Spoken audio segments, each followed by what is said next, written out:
नमस्कार. मी ओंकार जालंधर भोसले, वय वर्ष 33, राहणार उगारपूर, तालुका कागवाड, जिल्हा बेळगाव. डिसेंबर 2025ला मला गायनेकोमॅस्टिया नावाचा आजार उद्भवला होता. त्या संदर्भात मी मुंबईला ग्लेनिगल हॉस्पिटल येथे त्याचे उपचार मी घेत होतो. पण मला तिथं सर्जरीसाठी रेकमेंड केलं होतं आणि त्याच्यानंतर मग मला मुंबई फार लांब होत होतं.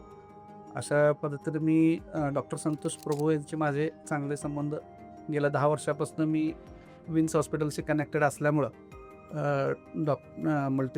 मल्टीस्पेशालिटी हॉस्पिटलमध्ये देवेना प्रभू मॅडम आहेत असं मला समजलं. त्यानंतर मी त्यांच्याकडे दाखवण्यासाठी 15 दिवसापूर्वी विंग्स मल्टीस्पेशालिटी हॉस्पिटलमध्ये आलो होतो. त्यानंतर मला मॅडमांनी याची सर्जरी आपण इथं करू शकतो आणि आपण करू शकतो असं मला मॅडमांनी सल्ला दिल्यानंतर ग्लेनिगल हॉस्पिटलमधून फिटनेस सर्टिफिकेट घेऊन येऊन पुन्हा मॅडमांना येऊन मंगळवारी दाखवलं. त्यानंतर बुधवारी मॅडमांनी मला हॉस्पिटलमध्ये ॲडमिट व्हायला सांगितलं संध्याकाळी. त्यानंतर बुधवारपासून ऑपरेशनची प्रोसिजर चालू झाली. म्हणजे साधारण टेस्ट, बऱ्याच ब्लड टेस्ट हे सगळ्या चालू झाल्या. बुधवारी सकाळी 11 वाजता माझं ऑपरेशन झालं. यशस्वीरित्या शस्त्रक्रिया झाल्यानंतर डॉक्टर देवेना प्रभू यांनी मला ICUमध्ये शिफ्ट केलं.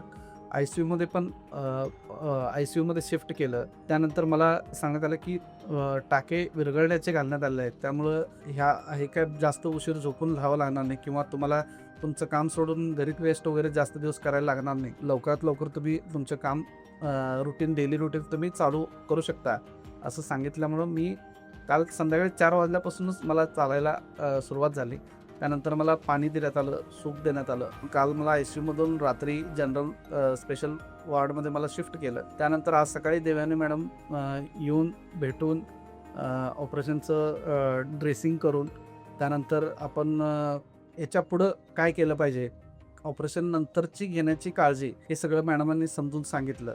सीट बेल्ट कसा वापरावा, किती दिवसानंतर ड्रायव्हिंग करावं किंवा आपण बेल्ट कसा वापरायचा, बेल्ट कसा घालायचा, स्वेटिंग होणार नाही बेल्टमध्ये, अशा पद्धतीचे त्यांनी बेल्ट पण आम्हाला दिले.